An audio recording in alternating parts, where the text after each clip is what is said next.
Education loan 100% placement తో job Telugu students కి first choice Sankalchand Patel University Ahmedabad. పెద్ద ఆర్టిస్టులు ఒకటి ఎక్కువ ఒకటి తక్కువ చెప్పడానికి లేదు. మీరు యాక్ట్ చేసిన హీరోస్ యంగ్ హీరోస్ అందరితో చేశా.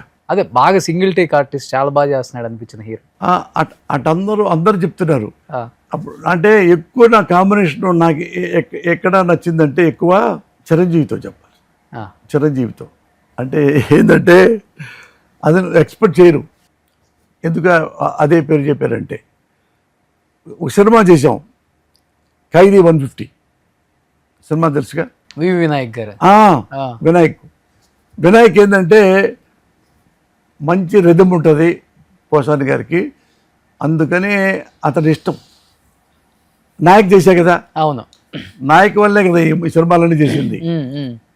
అది ఆయనే ఇచ్చాడు. తర్వాత మన జగన్ గారు, పూరి జగన్నాథ్ గారు టెంపర్. అయితే చిరంజీవి గారికి నాకు సీన్స్ ఉన్నాయి. చిరంజీవి గారి పక్కన అసిస్టెంట్లు ఎవరు? ఓ పక్క బ్రహ్మానందం, ఓ పక్క ఆలీ, ఓ పక్క పైన కాజల్. అంటే చిరంజీవి గారు కూడా ఒక కమెడియన్గా చేస్తాడు, బాగా టైమింగ్ ఉంటుంది తనకి. అవును, ఇట్లా ఒకసారి మాట్లాడుతూ వస్తూ ఇంకో రకంగా ఇట్లా వస్తూ అన్ని చేస్తుంటాడు యాంగిల్స్లో. నన్ను భయపెట్టడానికి వస్తారు, కొడతానికి వస్తాడేమో నేను అనుకుంటా. నేను పెద్ద రౌడీని. ఆ మొత్తం సెట్ మొత్తం ఉంది. జల్లగా అనుకుంటారు ఆలీ నాకంటే సీనియరు యాక్టింగ్లో, బ్రహ్మానందం నాకంటే సీనియరు యాక్టింగ్లో. అవి వస్తుంటే నేనేమనుకున్నానంటే చిరంజీవి గారు ఉన్నారు, చిరంజీవి పక్కన వాళ్ళు డైలాగులు వేస్తుంటారు. నేను నేను నేను పడకూడదు కదా, నేను ఎప్పుడు ఒక్క నిమిషం ఉన్నా కానీ నేనే ఉండాలని కోరుకుంటా. అట్లా వచ్చి చిన్న భయంతో ఇట్లా ఉన్నాడు చిరంజీవి గారు. అట్లా ఆ క్లోజులు ఏమంటారంటే ఈ బ్రహ్మానందం క్లోజు, ఆ క్లోజులు అట్లుంటాయి కదా, ఇది ఇది ఇది ఈ పోయిపోయింది ఈరోజు అన్నట్టు ఏదో బిల్డప్లు ఉంటాయి కదా. నేను మామూలుగా ఉండడానికి ఏముంది, అప్పుడు భయపడకూడదు, ఏది రౌడీ అట్లా చూశారు చిరంజీవి గారు. చిరంజీవి గారు ఎలాగ చూస్తున్నాడు అని నేను ఇంప్రవైజ్ చేసుకున్నా.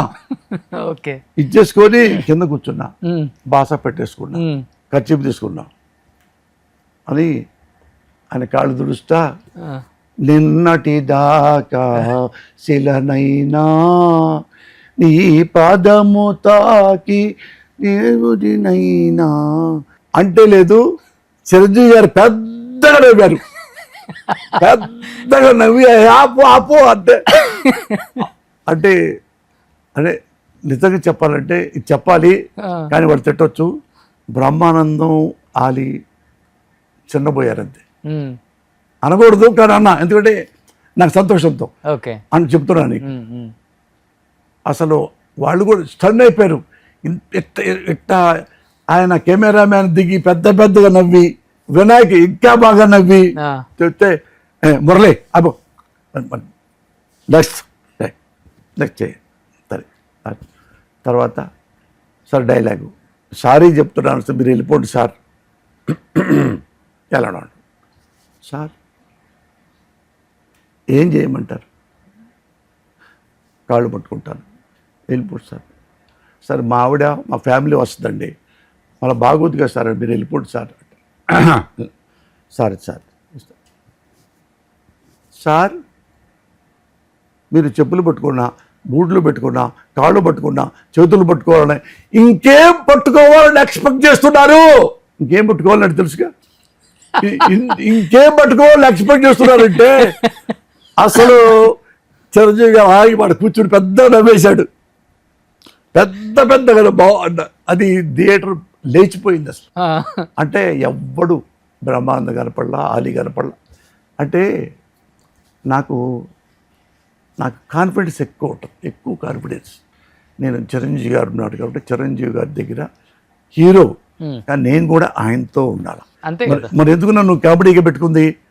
అది చేస్తే నాకు అది ఎంత ప్రెస్ మీట్లో చిరంజీవి గారు చెప్పారు, సెకండ్ హాఫ్లో పోసాని వచ్చాక అలా లేచిపోయింది సినిమా అన్నాడు. మరి పక్కన బ్రహ్మానందం ఆలీ ఎక్కడ పడిపోయారు?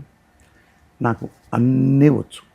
బట్ యాజ్ ఎ డైరెక్టర్గా, యాజ్ ఎ యాక్టర్గా, యాజ్ ఎ రైటర్గా మీరు గమనించింది యంగ్ హీరోస్తో వర్క్ చేశారు కాబట్టి ఎన్టీఆర్లో నచ్చే ఒక మంచి క్వాలిటీ అంటే ఏమని చెప్తారు లాస్ట్ అండ్ ఫైనల్గా? జూనియర్ ఎన్టీఆర్ అంటే మంచి క్వాలిటీ యాజ్ ఎ హ్యూమన్ బీయింగ్గా మీరు చూసింది. అట్టేం కాదు. అంటే అతను నేనంటే ఇష్టం బాగా. చిన్నప్పటి నుంచి వాళ్ళ అమ్మగారు గుర్తుంది, మా బాబు బాగుంటాడమ్మా, మా బావ చేస్తాడు అని చెప్పేవాడిని. ఒకసారి ఎప్పుడు అతను కాదనుకున్న ఆస్ట్రేలియా వెళ్దాం అనుకున్నాడు. ఆస్ట్రేలియా చిన్నప్పుడే. ఓ యాక్టింగ్ చేయకుండా అప్పుడు అని అయితే వాళ్ళమ్మ చెప్పింది ఆస్ట్రేలియా వెళ్తారంటున్నా అంటే వద్దమ్మా ఉండమని చెప్పి, చేస్తాడు బాగా చేస్తాడు అంటే ఆయన నాకు ఏదో అన్నాడు, ఏదో నాతో అంకుల్ ఇది ఏదో నేను లావయ్యానా అనుకుంటానా ఏదో అనకపోతే, బాబు నువ్వు మీ తాతలాగుంటావు బ్రహ్మాండంగా, నువ్వేం భయపడక్కర్లేదు, బ్రహ్మాండంగా ఉంటావు పో అన్న. అట వాళ్ళమ్మ ఎప్పుడు నాతో అప్పుడప్పుడు మాట్లాడుతుండేది. అతను కూడా మాట్లాడేవాడు సార్లు. ఇంకో రెండో ఫిల్మ్ కూడా నన్ను రైటర్గా డైలాగులు మీరు చేయండి గురువుగారు మురళి గారు అన్నాడు. వెళ్ళా, కథ వివరండి అది అన్నాడు. ఉదయ్ కుమార్ డైరెక్టర్, ఆయన అప్పుడు బిజీగా ఉండేవాడు రైటర్గా. అయితే అప్పుడు విన్నానంటే వచ్చి మళ్ళీ చెప్పా, బాబు నీ నచ్చింది ఆ సినిమా కథ అన్న. నచ్చిందని, బాగాలేదు బాబు అన్న.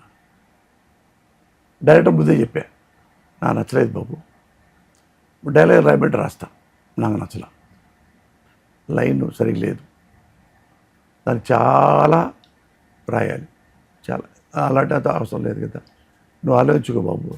ఇక మీరు వద్దున్న తర్వాత ఏముంది అని తీసి పరేసాడు. నమ్మకం తీసిన తర్వాత వేసిన పోషన్ తెలుసా, సింహాద్రి. అప్పుడు వాడికి ఇవ్వకుండా ఆయనకి ఇచ్చాడు, రాజమౌళికి. అదృష్టం ఎక్కడికి వెళ్ళిపోయింది. అది అట్లా నమ్ముతాడు నన్ను. మళ్ళీ ఓన్లీ హంబక్కు చెప్చా సూపర్ బాబు అని రాసేసి డబ్బులు తీసుకొని, అప్పటికే డబ్బులు వచ్చేసినాయి నాకు. డబ్బులు రాకపోయినా కూడా ఇలా చెప్పేవాడిని, ఇది బాగాలేదు అనుకో, ఎందుకు బాగాలేదు చెప్పండి అంట. కొద్దిగా నాకు నచ్చలేదు లేండి, అదే చెప్పు అంటే అది కూడా బాధ ఉంటుంది వాళ్ళకి. ముఖాన్ని చెప్పేస్తారని. అది మంచిది కదా అది. దానికి వెళ్ళలేక మరి నాకు నేను మంచి రైటర్ అవ్వగలిగాను. ఆ రోజు నువ్వు కూడా బాగుందని చెప్పావు, తీరా చూస్తే ఫ్లాప్ అయింది సినిమా, ఆ రోజు చెప్పొచ్చు కదా మళ్ళీ అప్పుడు అంటారు. అట్ట చాలా మంది అంటారు. అందుకని నాకు మనకెందుకు, వాడు ఎవడో రైటర్ రాశాడు, మన డైలాగులే కదా అంటే నా డైలాగులతోనే పేరు వచ్చింది. అందుకని నేను నచ్చపోతే చేయను. అందుకని నా కథ మాట రాసుకునేవాడిని. ఎప్పుడన్నా